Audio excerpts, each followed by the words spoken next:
Mais... Warzazat, on a oublié la thune. Et Orange, t'as craqué. On n'est pas venu braquer la Banque d'Espagne. On est venu braquer la Cassez. La Cassez des Papels. Ah mais c'est pour ça qu'on est habillé comme ça. C'est pour ça qu'on est habillé comme ça. Et c'est pour ça aussi qu'on va se faire un super road trip en Espagne, hommage à cette série espagnole ultra populaire, et à bord de la Cassez, mais la dernière Cassez. Je te la présente 2 petites secondes quand même. Ah bah oui, Que présente-la tu saches moi, sur oui. quoi tu montes. Alors version Euro 5, toujours le 6 cylindres, ça n'a pas changé. Ils n'ont pas braqué les performances. On est toujours à 160 chevaux, 180 Nm de couple, on en a gagné 5. Je t'ai choisi un petit coloris un peu discret. Ouais. On est dans le haut de gamme là, le blanc pimpant avec le petit liseré bleu qui tabasse. Et au-delà de ça, bah, tu as toute la bagagerie au top du top. Elle est full option. Oui, tu m'as pris une belle selle en option magnifique là quand même. Hein. Ouais, bah, c'est vraiment pour ton confort, tu vas voir, ça chauffe aussi derrière. Mais en fait, il y a un problème, c'est que moi j'ai pas le modèle de base à 29 900 et des pourboires. Là on est à 35 000 euros sur 2 roues. D'où le braquage. Ah ouais, mais attention, là t'as quand même ce qui se fait de mieux, t'as un super toureur. Et pour te rendre compte un petit peu de ce qu'elle vaut, eh ben on va voir du pays ma chère. Ok, et alors tu m'as dit tout confort c'est super, tu m'as préservé, mais tu sais que moi j'aime quand ça patate quand même, puis elle en a dans le ventre. Ouais, t'as entendu le début de l'intro, c'est pas pépère, hein. Et puis t'es avec Warzazat Tourist quand même, quoi. Ok Orange, je te suis. Orange te suit, tiens regarde, tu vas voir dans le coffre, il y a des casques qui nous attendent. Ça, plus besoin. Muchas gracias. Putain, ils nous ont repérés. Presse-toi Orange, presse-toi.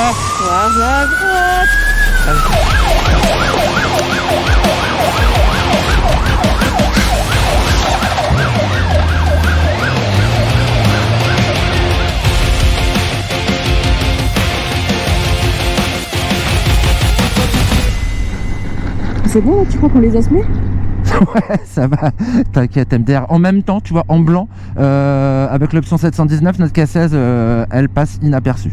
Ouais, oui, bah, bien sûr. Et puis nous, c'est vrai qu'habillés comme ça en combinaison rouge, c'est vrai qu'on se fond dans la foule aussi. Hein. Oui, c'est couleur locale. On risque pas d'être repéré. Bon, en tout cas, c'est vachement beau Madrid. Ouais, c'est sublime. Puis l'architecture, elle est superbe. Ouais, et puis là, c'est des grandes avenues. Sincèrement, j'avoue que je suis bien là avec la Cassez. J'ai pas tourné dans des petits périmètres. J'imagine que ça va être un petit peu plus compliqué. En tout cas, là, je suis pépère. Je trouve tout de suite mon équilibre. À peine quelques kilomètres heure passés, hein, je sens même plus les presque 360 kilos de mécanique qu'on a là. Sans compter tout le chargement qu'on a, il y a nous deux, et puis il y a en plus qu'on a mis dans la malle arrière à peu près 10 kilos. On a mis tout le matos là pour le tournage. Côté gauche, côté droit, tu peux mettre aussi 10 kilos avec nos sacs à dos chacun d'un côté, et puis fermeture centralisée. Ça c'est quand même super pratique. Une option, hein, fatalement, hein, faut arriver aux 35 000 euros. Hein. Oui, mais une option très pratique quand même, parce que ça permet de bien savoir que tout est bien verrouillé quand on part, et c'est quand même sécurisant, je trouve. C'est plutôt bien fichu. Par contre, Warzazat, il y a beaucoup de flics à Madrid. Hein. Il y a la policia un peu partout. Ce serait peut-être bien qu'on fuit un peu Madrid. Tu veux pas qu'on descende un peu vers Tolède? Ok, ça marche. Vas-y, cap sur Tolède, pas de souci. On se fait un petit transfert, mais déjà, t'en penses quoi, toi, du confort? Est-ce que t'es bien installé derrière? Oui, je suis vraiment super bien installée. Puis là, je suis vraiment comme dans un petit fauteuil Chesterfield avec cette selle magnifique et super confortable. Et puis l'élément le plus marquant pour moi, c'est la position des jambes. Parce qu'il y a beaucoup de bécanes à l'arrière où je me suis retrouvée avec les jambes soit trop pliées, soit trop à l'équerre. Et en fait, trop à l'équerre, ça force sur les hanches et les cuisses et c'est pas génial pour la position du dos. Trop plié, ça force sur les mollets et les cuisses, c'est pas bon pour les jambes.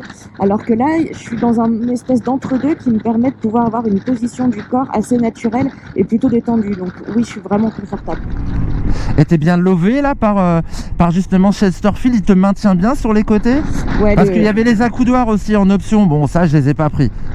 Oh, les accoudoirs en option. Oui, bon, d'accord, ok, ça aurait été bien. Mais de toute façon, moi, si dans les accoudoirs, il n'y a pas de porte-gobelet, je trouve que ça sert pas à grand-chose. Ils ont toujours pas mis l'option, d'accord? Donc ça, c'est pas grave.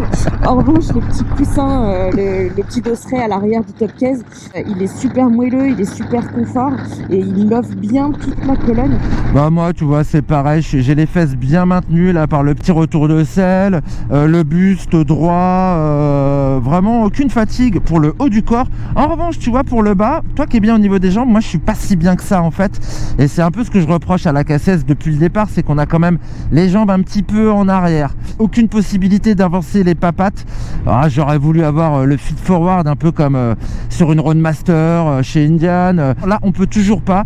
Bico 6 cylindres et sa largeur à l'avant. Mais sinon, ce que j'apprécie vraiment, c'est la protection. Elle est incroyable. Au niveau des jambes, RAS, au niveau du haut du corps, RAS, même le casque, quand je monte la bulle électrique au plus haut, je suis super bien protégé.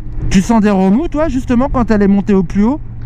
Non, quand elle est remontée au plus haut, aucun remous. En revanche, du coup, quand tu la baisses à son niveau le plus bas, ouais, on sent vraiment la différence. Et qu'est-ce que ça tabasse? Au coup, c'est révélateur de sa capacité de protection. Ouais, seul petit défaut pour moi, tu vois, c'est que ça déforme un petit peu le champ de vision. Encore que ça va, ils ont quand même assez bien travaillé. Le problème, c'est quand on fait beaucoup de routes comme nous et que les moustiques commencent à s'accumuler sur ce pare-brise. Oui, on voit plus grand-chose, hein. Ouais, on voit plus grand-chose, Orange, c'est clair.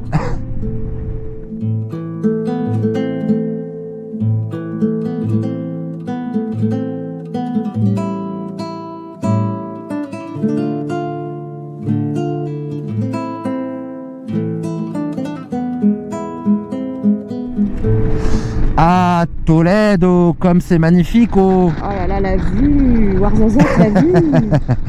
Bon, dans la ville, par contre, c'est plus comme à Madrid. C'est des toutes petites rues étriquées. Ah, les demi-tours, c'est pas évident. Les grimpettes, les descentes aussi. J'ai encore une option là qui vient m'aider. C'est le Hill Control BMW. Tu sais, petite pression quand je m'arrête, ça bloque tout. Dès que je réaccélère, ça repart. Et ça, c'est quand même pas mal pour se sécuriser. Autre chose qui me sécurise pas mal, c'est le fait que la selle, elle est vraiment basse. J'ai de super bons appuis au sol. J'ai toujours les pieds à plat dès que je m'arrête. Et ça, c'est quand même une bonne chose quand on a une bécane aussi lourde. Nouveau chapitre Orange. Là, j'ai envie de parler un petit peu quand même du côté sportif de la K16, qui est une bécane pour voyager, ok, mais avec son 6 cylindres qui patate. Là, sur les hauteurs de Tolède, là, les petites routes sinueuses, mais c'est un vrai régal. Passage des suspensions en mode dynamique, plus de fermeté, on sent vraiment bien le châssis. On a une bécane pourtant très lourde mais qui reste hyper bien posée sur le bitume.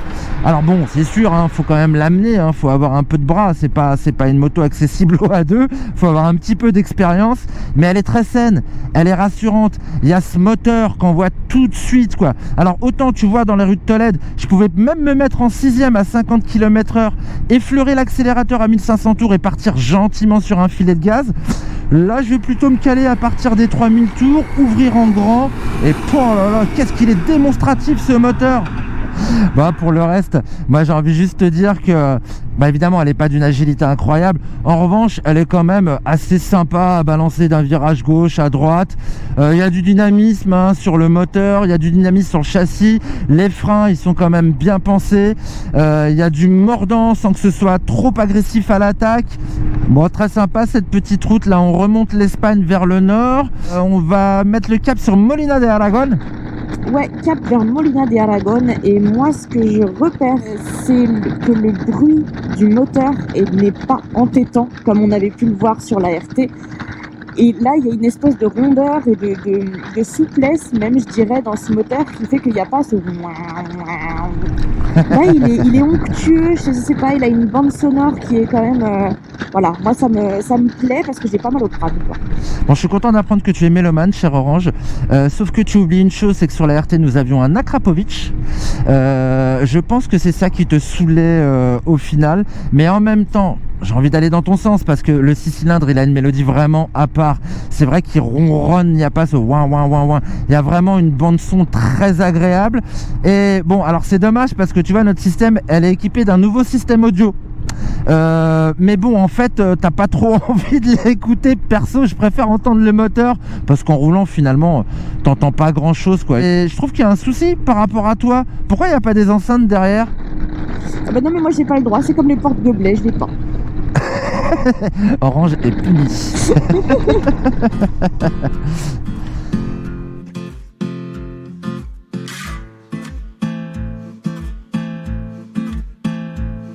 When I run from the pain from the strain.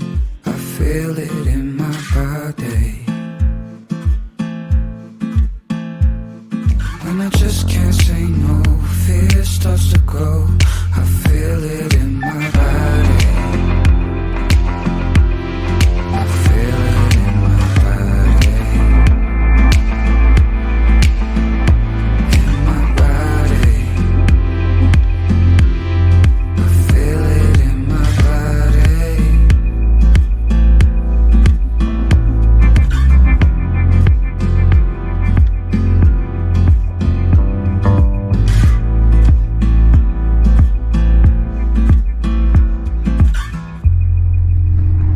Un petit point sur les aspects pratiques. Tout à l'heure j'évoquais l'autoroute. Moi ce que j'adore sur l'autoroute c'est le régulateur de vitesse. Il est bien fait, on le connaît, il est commun sur toute la gamme BMW. On avance km/h par km/h, ça c'est un élément de confort indéniable. Comme la marche arrière aussi, bon ça c'est une option, j'ai qu'à appuyer sur le démarreur, elle est électrique, hein, ça va pas très vite et c'est assez facile. Autres options, alors c'est pas des anti-brouillards, eux ils appellent ça éclairage du sol. Et les deux petites lanternes qu'on a à gauche et à droite, bon les gars c'est quand même des anti-brouillards et ils fonctionnent très très bien, on l'a testé de nuit et c'est vrai que c'est très sympa parce que la route s'illumine justement au sol et ça inspire plutôt confiance, c'est plutôt rassurant. En outre, les gens je pense qu'ils nous repèrent plus facilement dans leur rétro.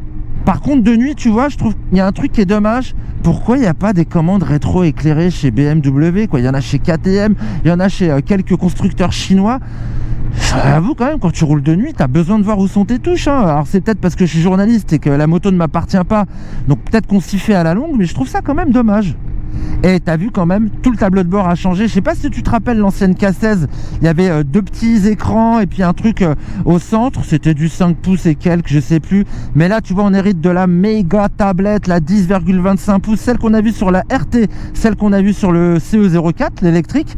Sauf que ici ça prend toute sa valeur parce que tu peux faire du 2 tiers, 1 tiers pour avoir la navigation, comme tu peux te mettre toute la navigation et puis avoir tes petites informations en haut. Bon par contre c'est dommage, il n'y a pas de CarPlay. Moi j'aime bien le CarPlay, ça permet de lancer Waze. Alors que là il faut que tu passes par l'application BMW Connected, que tu télécharges des cartes et que tu rentres des POI ou que tu rentres justement des points GPX. Je trouve que bon ça aurait mérité d'être un petit peu plus pratique. En revanche ce qui est pas mal foutu c'est que tu peux foutre le téléphone portable dans le petit compartiment là qui est juste au-dessus de l'écran.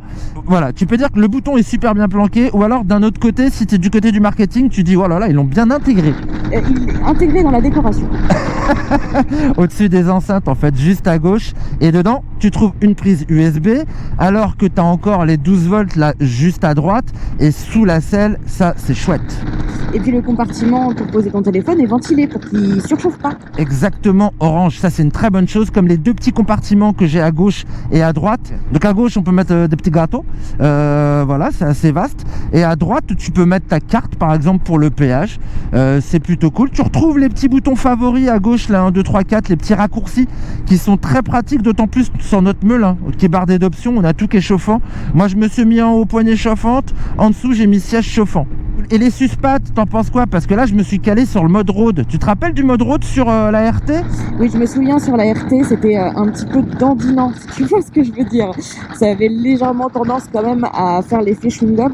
Là, c'est pas le cas. C'est plus dosé, on va dire. J'ai la sensation quand même qu'il y a une espèce d'entre-deux qui a été instauré, qui permet quand même d'avoir une sensation vraiment de confort qui absorbe bien, mais tout en gardant une sorte de fermeté, de dynamisme malgré tout.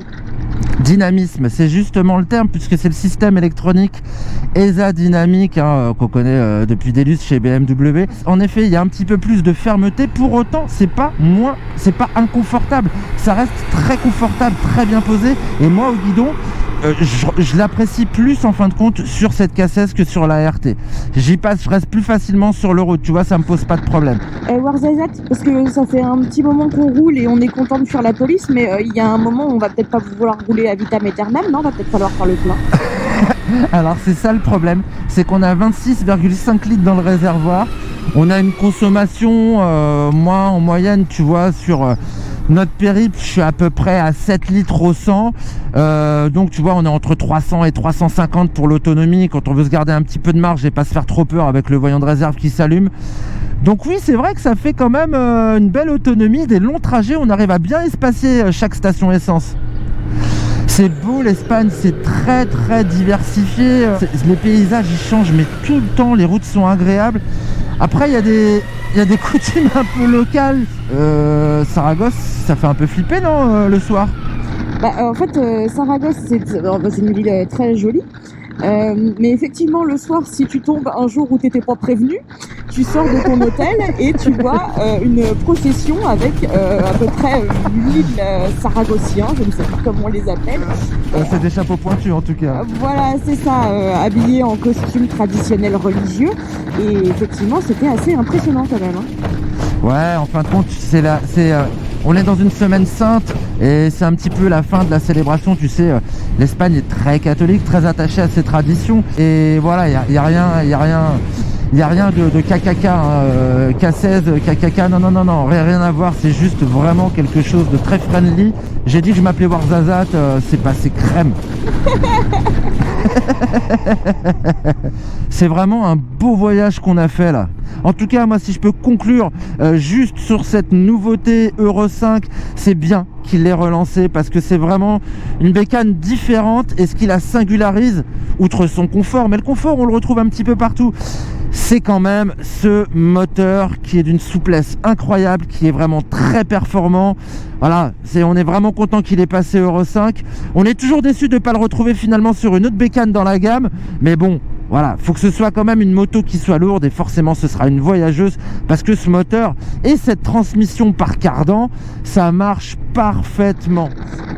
Par contre, Warzazat, Matt, dans ton rétro, il y a la Guardia qui ne connaît plus. Alors on va peut-être mettre le cap vers la frontière une fois qu'on sera passé, peut-être que du coup on sera un petit peu moins persécuté, non? Bon, je te propose, on dit au revoir aux gens et je m'égase. Ah bah m'égase alors, au revoir. Au revoir les gens, à bientôt pour une prochaine vidéo, c'est parti.